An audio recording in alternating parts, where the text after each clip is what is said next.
பின்னது உலகம் அதனால் உழந்தும் உழவே தலை.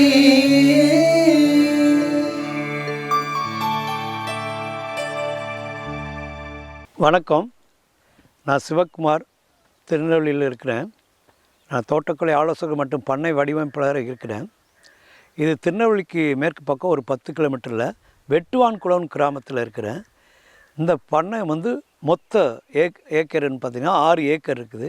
இதில் பிரதான பயிர்னு எடுத்துக்கிட்டான்னா நாங்கள் இதில் மட்டும் ஒரு 200 கொய்யா L49 லக்னோ 49 வச்சுருக்குறோம். அதோட பக்கத்தில் வருமானம் ரெகுலராக கிடைக்கிறதுக்காக மெயின் பயிர் தென்னை வச்சுருக்குறோம். ஒரு 150 தென்னை இருக்குது. அதோட மேரிகோல்டு வச்சுருக்குறோம். இந்த கொய்யா L49, இந்த L49 சிறுலிபுத்தூர் பகுதியிலேருந்து நாங்கள் இந்த கண்ணை தேர்வெடுத்து நாங்கள் இதை இங்கே நட ஆரம்பித்தோம். அப்போ நடும்போது கவனிக்க வேண்டிய முக்கியமான அப்படின்னா, இது நல்லா படர்ந்து வளரக்கூடிய செடி. அப்போது இதுக்கு தேவையான இடைவெளி முக்கியமாக வேணும். இடைவெளின்னு பார்க்க போகும்போது ஒரு செடிக்கு இன்னொரு செடிக்கு இடைவெளி இப்போ நாங்கள் 20 அடி வச்சுருக்குறோம். ஆனால் இன்றைக்கி அல்ட்ரா ஹைடென்சிட்டின்னு ஒரு அட்வான்ஸ் டெக்னாலஜி வர ஆரம்பிச்சிச்சு. அப்போது அதில் என்னென்னா 2 மீட்ரு 1 மீட்ரு நடுறாங்க. ஆனால் நாங்கள் பொதுவாக பாரம்பரியமாக அதிக இடைவெளி இருக்கும்போது தான் சூரிய ஒளி நல்லா கிடச்சி காய்ப்புத்திறன் நல்லா இருக்கிறதுக்காக இந்த இடத்துல 20 அடி இன்டர்வலில் நாங்கள் செடி நட்டுருக்குறோம். அப்போது ஒரு ஏக்கருக்கு 110 கன்று இதில் வரும். இப்போது இந்த நடவு செய்யும்போது கவனிக்க வேண்டியது என்னென்னா, ஒரு குழிக்கு இன்னொரு குழிக்கு இடைவெளி மினிமம் 10 அடி. ஏன்னா டென்சிட்டி பிளான்டேஷன் பண்ணும்போது ஏக்கருக்கு ஒரு செடிக்கு இன்னொரு செடிக்கு இடைவெளி 10 அடி, வருஷம் 10 அடி, செடியும் 10 அடி வைக்கணும். இப்போ குழி இந்த இடத்துல நாங்கள் வெட்டினது 3க்கு 3 அடி ஆழம், 3 அடி அகலம், 3 அடி உயரத்தில் குழியை வெட்டினோம். குழியை வெட்டி குறைஞ்சது நல்ல சூரிய ஒளி அந்த பூமியில் கிடச்சி அதில் உள்ள கண்ணுக்கு தெரியாத நுண்கிருமிகள் ஃபுல்லாக இதாகணும். அதுக்கு பிறகு என்ன செய்றீங்கன்னா, ஒரு 2 மாதம் கழித்து ஒரு குழிக்கு தேவையான அடி உரம், அதுதான் முக்கியம். ஒரு செடியுடைய வளர்ச்சிக்கு தேவை அடி உரம். இந்த அடி உரம் மக்கிய தொழு உரம் ஒரு 10 கிலோ முதல்ல யூஸ் பண்ணும். அதோட சேர்ந்து ஒரு 1/4 கிலோ வேப்ப புண்ணாக்கு, அது கிருமி நாசினியாக பயன்படுத்திக்கலாம். அதுக்கு பிறகு உங்களுக்கு 1 கிலோ மண்புழு உரம் 1 கிலோ போடணும். அதோட azospirillum, phosphobacterium, trichoderma viride, Pseudomonas மொத்தம் 1/4 கிலோ அளவுக்கு எடுத்து இந்த மண்ணோட, அதாவது தொழு உரம், வேப்ப புண்ணாக்கு, மண்புழு உரம், தாய் மண், அதோட இந்த எல்லா விதமான ஐட்டங்களையும் நல்லா மிக்ஸ் பண்ணி குழியில் ஒரு 3/4 குழி அளவுக்கு மூடிடணும். அதாவது 3 அடி குழி தோண்டிங்கன்னா 2 அடி கம்ப்ளீட்டாக மூடிடணும். மீதி 1 அடி கேப் இருக்குது. அதில் நம்ம செலக்ட் பண்ண கண்ணை லக்னோ 49 கண்ணை மத்தி பகுதியில் வச்சு கன்று முடிஞ்ச அளவுக்கு இளங்கண்ணாக வாங்கி வைங்க. ரொம்ப 3 அடி 4 அடி ஹைட் உள்ள கன்று வைக்காதுங்க. 1/2 அடி 1 அடி உள்ள கன்று தான் வீரியமாக சீக்கிரம் வளர்ச்சி இருக்கும். ஏன்னா அதிகமாக 3 அடி உயரத்தில் வரும்போது நீங்கள் 3 அடிக்கு மேலே கவாத் பண்ணும்போது செடி மேலே போயிடும். அப்போ நீங்கள் என்ன செய்றீங்கன்னா, செடி 1/2 அடி to 1 அடி உள்ள வளர்ச்சி உள்ள செடிகள் நீங்கள் நட்டிங்கன்னா தான் உங்களுக்கு நல்லா இருக்கும். இப்போ நட்டுட்டீங்க, தண்ணி விடணும். தண்ணி எந்த மாதிரி விடணும்? இன்றைக்கி உலகத்திலே தண்ணி பிரச்சனைகள் அதிகமாக இருக்குது. அப்போ தண்ணியை நம்ம மிச்சம் பண்ணதுக்கு நம்ம தமிழ்நாடு கவர்மெண்ட்டு தோட்டக்கலைத்துறை மூலமாக சொட்டு நீர் வகைக்காக மானியம் கொடுக்குறாங்க. மானியம் எந்த மாதிரி கொடுக்குறாங்க? ஒரு விவசாயி 5 ஏக்கருக்கு கம்மியாக இருந்தால் அவங்களுக்கு 100% மானியம் கொடுக்குறாங்க. அதுக்கு பிறகு 5 ஏக்கர்லேருந்து 12.5 ஏக்கர் வரை உங்களுக்கு விவசாய நிலங்கள் இருந்தால் 75% மானியம் கொடுக்குறாங்க. இப்போ ரொம்ப வறட்சியான இடத்துல தண்ணி பிரச்சனைகள் இருந்துச்சுன்னா அந்த இடத்துல கசினூர் குட்டை வெட்டி அதுக்கு பக்கத்தில் அந்த தண்ணியை எடுக்கிறதுக்காக மானியம் கவர்மெண்ட்லேருந்து சோலார் மானியம் கொடுக்குறாங்க. இதெல்லாம் நம்ம மக்கள் இப்போ வருஷம் மழை அளவு குறைஞ்சிக்கிட்டே போகுது. அதனால் தயவுசெய்து இந்த நீர் நிர்வாகம்னு சொல்லும்போது கொய்யாவுக்கோ மற்ற பயிருக்கோ தயவுசெய்து சொட்டு நீரை பயன்படுத்துங்க. இந்த சொட்டு நீர் தான் ஒரு செடிக்கு தேவையான தண்ணீரை தேவையான அளவு அந்த தேவையான செடி கரெக்டாக எடுத்துக்கிடும். கொய்யாவில் தண்ணி சரியாக கரெக்டாக கொடுத்தா காய்ப்புத்திறன் நல்லா இருக்கும். சப்போஸ் அதிகமாக தண்ணி கொடுத்தீங்கன்னா அந்த கொய்யா சீக்கிரத்தில் வந்து அழுகல் கூட வரதுக்கு வாய்ப்பு இருக்குது.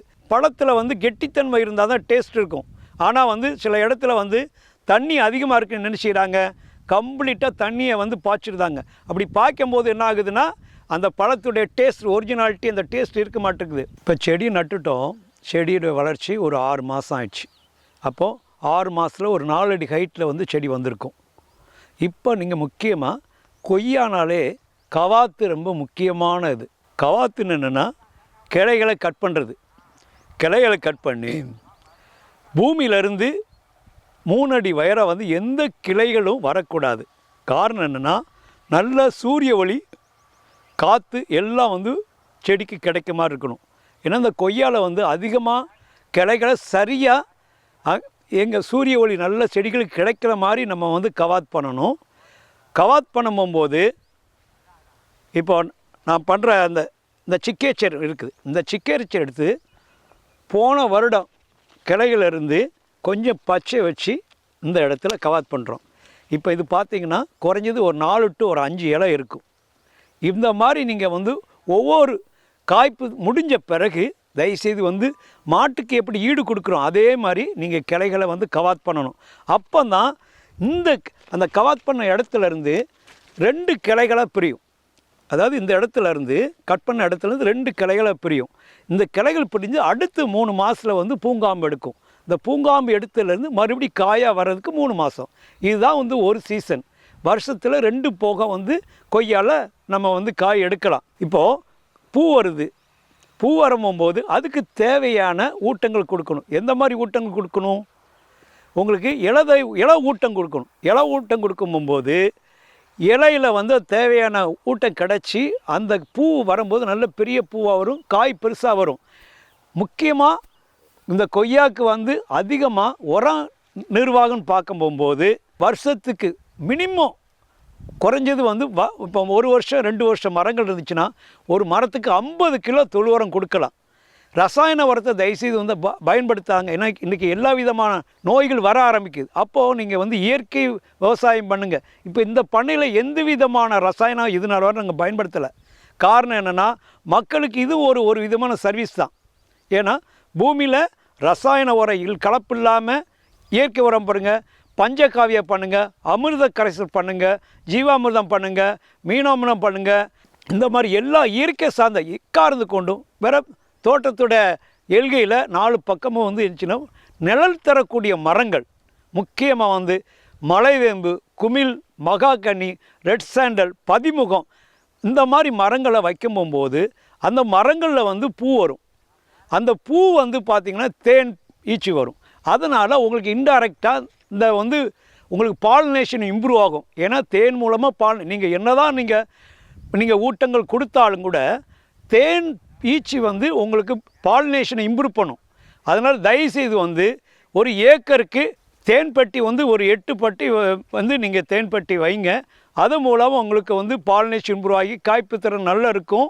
இப்போ கொய்யாவில் வந்து பூச்சி நோயில் பார்க்கும்போது இந்த தேயிலை கொசுடைய தாக்குதல் எப்படி இருக்குன்னா, நம்ம உடம்புல எப்படி அம்மை போட்டால் புள்ளியாக வருமோ அதே மாதிரி இந்த காயில் வந்து புள்ளியாக வரும், கருப்பு கலரில் மாறிடும். இதனால் மார்க்கெட்டில் வியாபாரி எடுக்கும் போது இந்த அப்பியரன்ஸை வச்சு எடுக்க ரேட்டுக்கு கம்மியாக வாங்குவாங்க. அதனால் தோப்பை வந்து சுத்தமாக பராமரிக்குங்க. பக்கத்தில் வந்து முந்திரி தோப்பு இருக்குதா இல்லையான்னு சொல்லிட்டு கொஞ்சம் பார்த்துக்காங்க. ஏன்னா அதுதான் தேயிலை கொசுவுடைய தாக்குதலுக்கு ஆதாரம்.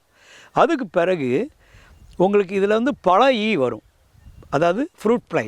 இந்த ஃப்ரூட் ஃப்ளை வந்து தாக்குதலேருந்து நம்ம கொஞ்சம் கொஞ்சமாக கிராஜுவலாக குறைக்கணும்னா விளக்கு பொறி வைக்கலாம். உங்களுக்கு ஃபெரமோ ட்ராப்ஸ் அதை யூஸ் பண்ணிக்கலாம். இப்போ கவர்மெண்டில் சப்சிடி ஸ்கீமில் வந்து சோலார் ட்ராப் ஒன்று கொடுக்குறாங்க, அதை நீங்கள் பயன்படுத்துங்க.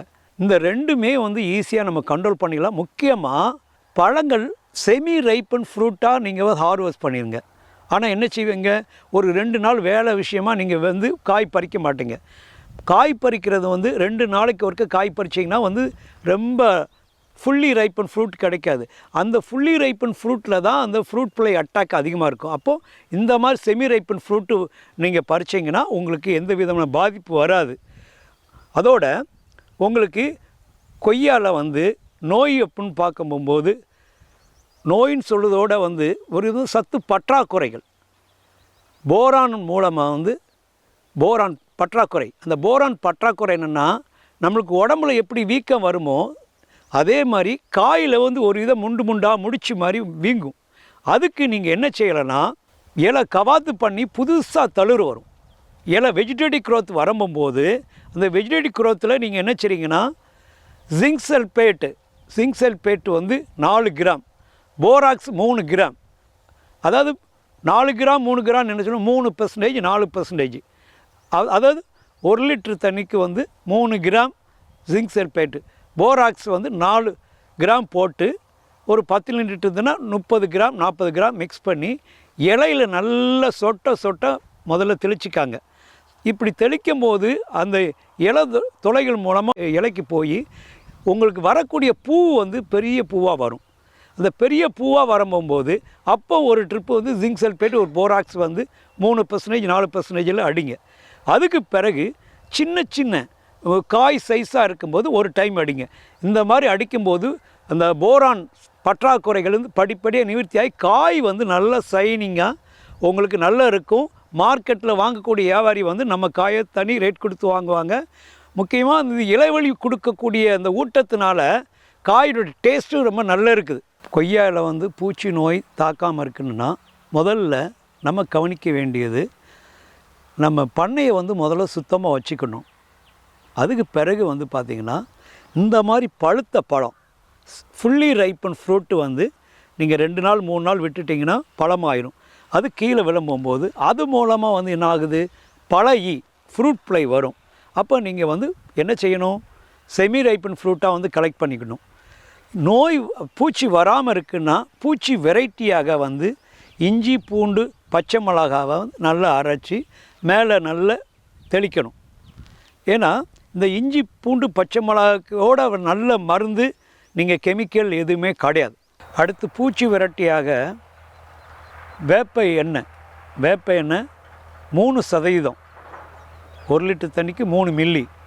அந்த இதை வந்து 15 நாளைக்கு ஒருக்க வந்து நீங்கள் இலை வழியாக ஊட்டம் கொடுக்கலாம். அதாவது போலியார் ஸ்ப்ரே கொடுக்கலாம். ஏன்னா இந்த வேப்ப எண்ணெய் தான் ரிப்பலண்ட். எந்த விதமான பூச்சி நோய் வராமல் இருக்கிறதுக்கு வந்து இந்த உங்களுக்கு வந்து இந்த வேப்ப எண்ணெயை வந்து 3% தெளிக்கலாம். 15 நாளைக்கு ஒருக்க இலை ஊட்டமாக பஞ்சகாவியத்தை தயவுசெய்து பயன்படுத்துங்க. நம்ம பாரம்பரிய விவசாயத்தில் ரசாயன உரம் வர்றதுக்கு முன்னால் நம்ம என்ன செஞ்சோம், நம்ம நாட்டு மாடு வச்சுருந்தோம். அந்த நாட்டு மாடு தான் இன்றைக்கி வந்து நம்மளை இவ்வளோ நாள் வந்து இந்த விவசாயத்தை காப்பாற்றி கொண்டு வந்துக்கிட்டு இருக்கு. அப்போ தயவுசெய்து வந்து ஒரு 10 ஏக்கர் விவசாயம் பண்ணால் குறைஞ்சது 2 மாடாட்டு பசு மாடு வச்சுக்காங்க. அதில் கிடைக்கக்கூடிய சாணம் யூரின் மற்ற இதெல்லாம் பயன்படுத்தி பஞ்சக்காவியை தயார் பண்ணுங்கள். அந்த பஞ்சக்காயை 15 நாளைக்கு வரைக்கும் கம்பல்சரியாக இலவழியாகவும் கொடுக்கலாம் மண்ணிலையும் கொடுக்கலாம். செடி நட்டு 6 மாதத்தில் கவாத் பண்ணுறோம். கவாத்து பண்ணி அடுத்து 3 மாதத்தில் வந்து பூ வரும். நட்டு 6 மாதம் 7 மாதத்துலேயே பூ வரும். காரணம் என்ன, அந்த வயதான மரத்தில் இருந்தால் நம்ம கிளைகள் எடுப்போம், அப்போது அதில் பூ வரும். இளம் வயசுலே வந்து எந்த பூவையும் மரத்தில் விடக்கூடாது. ஏன்னா அது உடம்பு வளர்ச்சி குறையும். அப்போ நீங்கள் என்ன செய்றீங்கன்னா முதல்ல ஒரு 1.5 வருஷத்துக்கு வர எக்கார்ந்து கொண்டும் சீக்கிரம் வருமானம் எடுக்கணும் ஒரு ஆசையில் பூவை வந்து எடுத்து அது காயை விட்டுறாதுங்க. தயவுசெய்து வந்து சொல்கிறேன், ஒரு 2-3 போகம் வந்து நம்ம எல்லா பூவையும் வந்து கிள்ளி விட்டுறணும். பூவை கிள்ளி விட தான் மரம் நல்ல வளர்ச்சி இருக்கும். 1.5 வருஷம் கழிச்சு தயவுசெய்து வந்து காய்ப்பு விடுங்க. எக்கார்ந்து கொண்டும் 1 வருஷத்துலேயே காய் எடுக்கணும் ஒரு ஆசையில் வந்து நீங்கள் தயவுசெய்து வந்து நீங்கள் வந்து காய் விடாதுங்க. பூவை ஒரு 1.5 வருஷம் வரை கிள்ளி விடுங்க. அதோட ஒவ்வொரு ட்ரிப்பும் காய்ப்பு எடுத்த பிறகு கவாத் பண்ணணும். அதுதான் இது கொய்யாவோட கவனிக்கக்கூடிய முக்கியமான விஷயம். கொய்யாவில் வந்து ஒவ்வொரு காய்ப்பு முடிஞ்ச பிறகு அதுக்கு தேவையான கவாத்து, அதுக்கு பிறகு இலை ஊட்டம் கொடுக்கணும், அதுக்கடுத்தல பூமியில் மண்ணில் உரம் கொடுக்கணும். சில இடத்துல இப்போ வறட்சி ஆயிடுச்சுன்னா என்ன செய்கிறாங்கன்னா இலவழி ஊட்டமாக வந்து பார்த்திங்கன்னா யூரியா கொடுப்பாங்க. யூரியா வந்து கொடுக்கலாம். ஏன்னா அப்போ வந்து இந்த வறட்சியை தாங்கிறதுக்காக யூரியா கூட நம்ம கொடுக்கலாம். அதோட உங்களுக்கு சில இடத்துல டிஏபி பயன்படுத்துகிறாங்க, டிஏபியும் கூட கொடுக்குறாங்க. ஆனால் டிஏபி நீங்கள் யூரியா இதெல்லாம் கொடுக்கும்போது அதிகமான வெஜிடேட்டிவ் growth தான் வரும். அந்த வெஜிடேட்டிவ் growth-ஐ அரெஸ்ட் பண்ண நீங்கள் வந்து தொழு உரம் தான் அந்த கொய்யாக்கு மெயினாக வேணும். ஒவ்வொரு வருஷமும் வந்து ஒரு செடிக்கு வயது கூட கூட உங்களுடைய உர அளவை கூட்டிகிட்டே போயிங்க. நடும்போது 10 கிலோன்னு சொல்லியிருக்கிறேன். அதுக்கு பிறகு ஒரு வருஷம் ஆன பிறகு அது 20 கிலோ மாற்றுங்க. 3 வருஷம் ஆகும்போது ஒரு தென்னை மரத்துக்கு என்ன நீங்கள் ஊட்டம் கொடுக்குறீங்களோ அந்த ஊட்டம் இந்த கொய்யாக்கு வேணும். அப்படி கொய்யாக்கு நீங்கள் அவ்வளோத்துல கொடுக்கும் போகும்போது அதுக்கு தேவையான அவுட்டன் டெஃபினட்டாக கிடைக்கும். இன்றைக்கி 1 கிலோ ஃபார்மில் 20 to 25 ரூபாய்க்கு நம்ம வாங்குகிறாங்க. இதே டைரெக்டாக நம்ம வந்து மார்க்கெட் பண்ணும்போது 1 கிலோ 40 ரூபா போகுது. அதோட வந்து அவங்க ரீட்டைல் ப்ரைஸ் வந்து 60 ரூபாய்க்கு அவங்க சேல் பண்ணுறாங்க. நம்ம பண்ணையில் 20 ரூபா 25 ரூபாய்க்கு நம்மக்கிட்ட வாங்குகிறாங்க. அதோட வந்து சந்தைப்படுத்தும் போது 40 ரூபாய்க்கு நம்ம டைரெக்டாக மார்க்கெட் சந்தைப்படுத்தும் போது 40 ரூபா. இதே அவங்க வந்து விவசாயிட்டேருந்து வாங்கி ரீட்டைல் ஷாப்புக்கு போகும்போது 1 கிலோ 60 ரூபா போகுது. இதுதான் நடைமுறையில் போயிட்டுருக்குது. அதனால் விவசாய மக்களுக்கு நான் கேட்டுக்கிட்டது என்னென்னா, பாரம்பரிய விவசாயத்தை மறந்துடாதுங்க. இயற்கை சார்ந்த ரகங்களை தேர்வு செஞ்சு நடுங்க. ஏன்னா நம்ம எல்லாருமே மாடர்ன் போயிட்டுருக்குறோம். ஆனால் நம்மளுடைய சந்ததிகள்லாம் நல்ல வருங்காலம் சந்ததிகள் நல்லா இருக்குன்னா நம்ம இயற்கை 40 வருஷத்துக்கு முன்னால் என்ன பயிர் செஞ்சோமோ அந்த மாதிரி ரகங்களை தேர்வு செஞ்சு நட்டு கரெக்டாக பராமரித்து நீங்கள் செஞ்சீங்கன்னா இந்த விவசாயம் என்றைக்குமே லாபகரமான ஒரு தொழில் தான். இதுதான் என்னுடைய தனிப்பட்ட வேண்டுகோள். நன்றி, வணக்கம். மண்ணில் மறுமலர்ச்சி, வாழ்வில் புது எழுச்சி, மக்கள் தொலைக்காட்சி. மாறும் காலங்களில் மலரும் பூமி இது, இதுவே ஊரக வளர்ச்சி. மலரட்டும் மலரட்டும் மலரட்டும், மலரும் பூமி இங்கு மலரட்டும். மலரும் பூமி இது கிராமிய பொருளாதார மேம்பாட்டு நிகழ்ச்சி.